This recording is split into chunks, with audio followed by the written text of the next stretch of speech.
Tetapi indeks matriks di Python itu dimulai dari 0. Jadi bedanya di situ.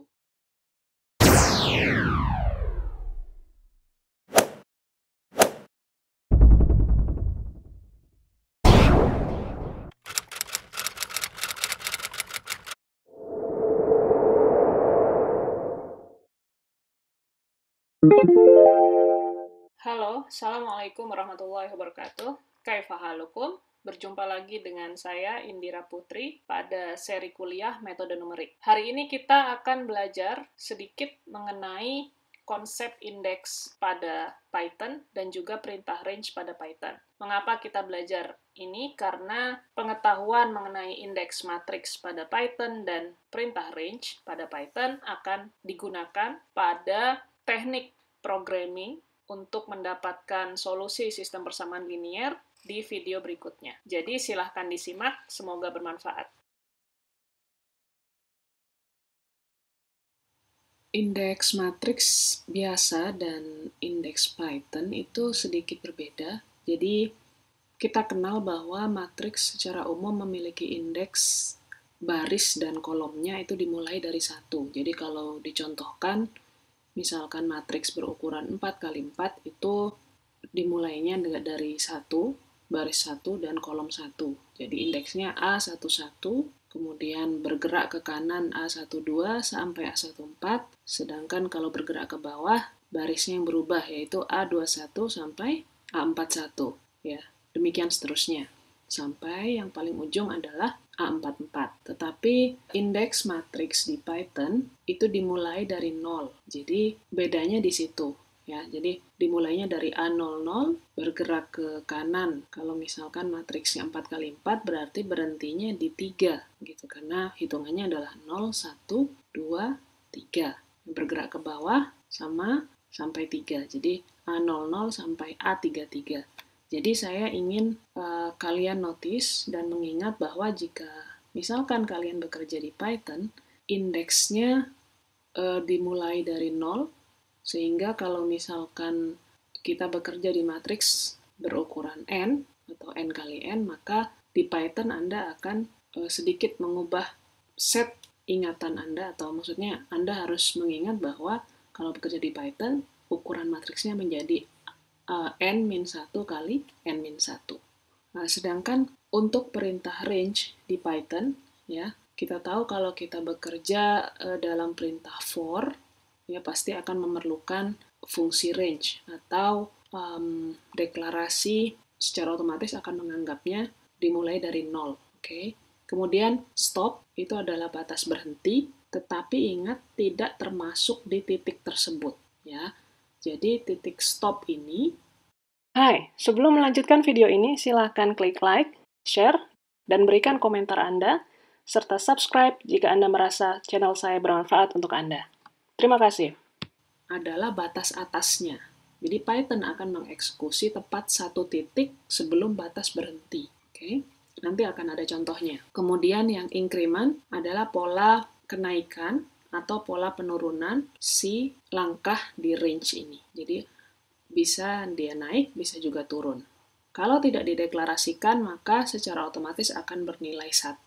Jadi di 3 nilai ini, start, stop, dan increment, itu yang harus ada adalah stopnya. Ya, start boleh tidak ada, akan otomatis dianggap 0. Increment juga boleh tidak ada, akan otomatis dianggap 1. Jadi penurunannya dianggap 1 atau kenaikannya dianggap 1. Kemudian selanjutnya contoh, supaya kalian bisa paham. Misal ada perintah for i in range 5 ya. For i in range 5.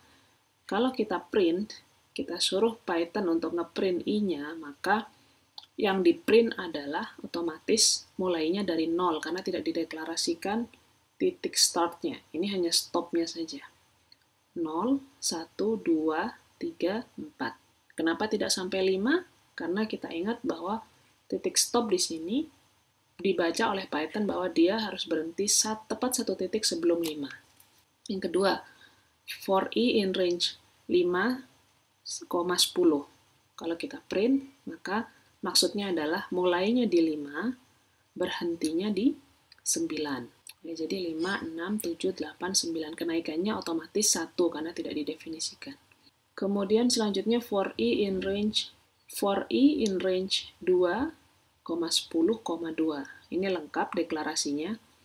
Maksudnya adalah startnya di 2, stopnya di batas atas 10, kemudian incrementnya atau kenaikannya 2 karena positif, oke?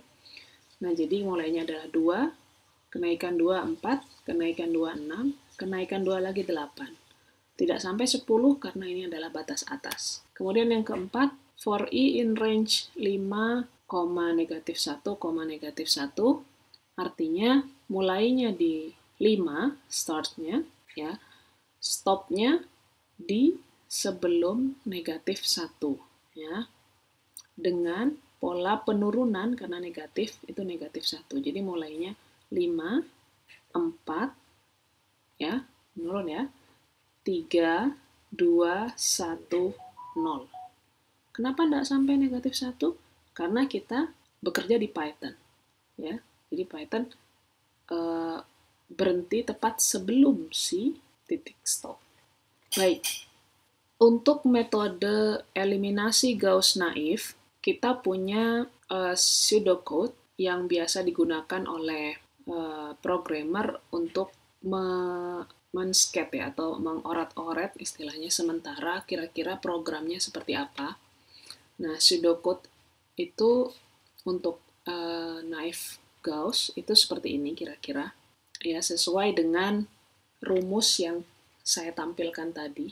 Ada K-nya 1 sampai N-1, kemudian I, K plus 1 sampai N, kemudian ini adalah konstantanya, atau ini judulnya faktor, sama aja. Kemudian J-nya K plus 1 sampai N, ya, ini kemudian lantas menghitung pembaruan si setiap komponen di baris.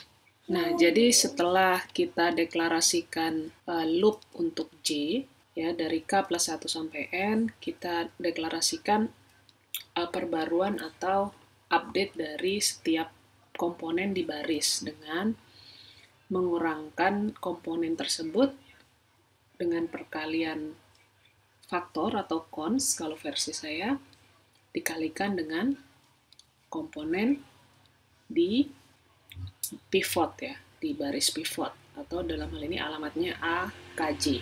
Nah, setelah itu yang diupdate juga adalah BI-nya atau matriks B-nya, karena nanti akan ada matriks A dan matriks B. Yang matriks A itu matriks yang memuat koefisien dari variabel, sedangkan matriks B adalah matriks hasilnya yang ukurannya hanya satu kolom saja. Nah, sama diupdate dengan mengurangkan komponennya dengan perkalian faktor dengan komponen pivotnya. Nah, ini adalah pseudocode. Ya, pseudocode-nya berdasarkan logika berpikir dari rumus yang kita dapatkan untuk step pertama, yaitu forward elimination. Nah, sekarang kita butuh untuk menerjemahkannya ke pseudocode Python, ya, karena mengapa perlu seperti itu? Mungkin kalau untuk coding di MATLAB, kalian tidak perlu mengubah, ya, karena indeks antara MATLAB dengan matriks secara umum sama. Nah, berhubung indeksasi dan perintah interval yang terkait dengan interval tadi in range tadi beda antara bahasa Python dengan bahasa lainnya, maka kita perlu menerjemahkan lagi. Nah, yang pertama, karena ini in range semua ya, jadi 1 sampai N1, kemudian K plus 1 sampai N, ini adalah range. Kita ingat tadi, indeks Python itu dimulai dari 0, ya, sehingga kalau kita ingin kita berbicara matriks, ya, dimulai dari 1 sampai N-1, maka K dalam Python berubah menjadi dari 0 sampai N-2. Oke, karena berkurang 1, gitu kan? Kemudian I-nya juga demikian, K plus 1 sampai N-1. Ya, ini range I-nya. Kemudian J-nya adalah K plus 1 sampai N-1. Ya. Selain itu sama saja. Rumusnya sama, rumus faktornya dan rumus update komponen matriksnya sama. Ya. Baik. Kemudian untuk pseudocode step kedua yaitu back substitution, sesuai dengan rumus yang kita pelajari adalah seperti ini. Ya, xn sama dengan bn per a nn. Kemudian ada perintah loop ya untuk i di range untuk i di range n-1 sampai 1 ya, mundur ini. Kita akan menjumlahkan atau menggunakan produk sigma ya. Dan di sini ada kondisi lagi setelah i yaitu j.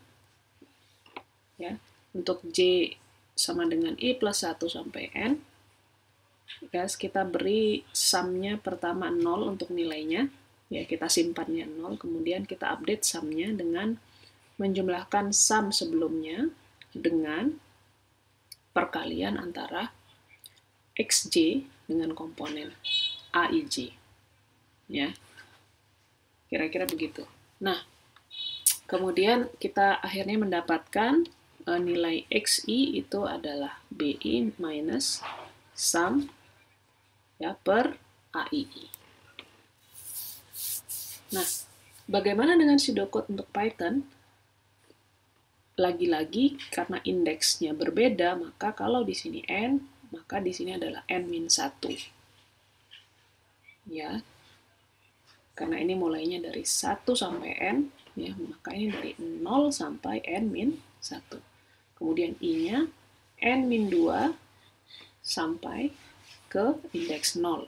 Karena ini sampai ke 1, maka ini sampai ke 0. Mulainya dari n-2. Pertama, kita menyimpan sum sama dengan 0 dulu, untuk menginisiasi nilai dulu. Kemudian j-nya i plus 1 sampai n-1. Perhatikan ini. Ya, rumus lainnya sama, update-nya juga sama. Ya, jadi yang mendasar di sini adalah Anda harus mengingat jika ingin bekerja di Python maka harus hati-hati dalam membuat deklarasi yang terkait dengan indeks. Oke. Nah, jadi sebagai contoh sederhana, kalau kita bekerja di Python, misalkan kita ingin mendeklarasikan loop atau perintah loop ya, untuk misalkan for i di range 5 misalkan, maka kalau kita ingin print i, siapa yang akan di print oleh Python itu adalah otomatis merupakan angka dari 0 sampai 4, jadi tidak sampai 5 ya. Begitu juga kalau for kita perintahkan lengkap, misalkan startnya 1, kemudian n-nya itu 10, kemudian increment-nya 1, maka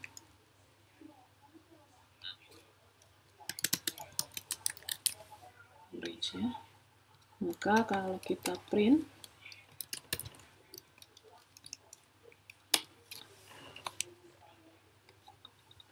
maka yang akan tercetak adalah 1, 2, 3, 4, 5, sampai 9. Tidak sampai 10. Ya, karena 10 adalah batas atas. Begitu pula kalau menurun. For i in range, misalkan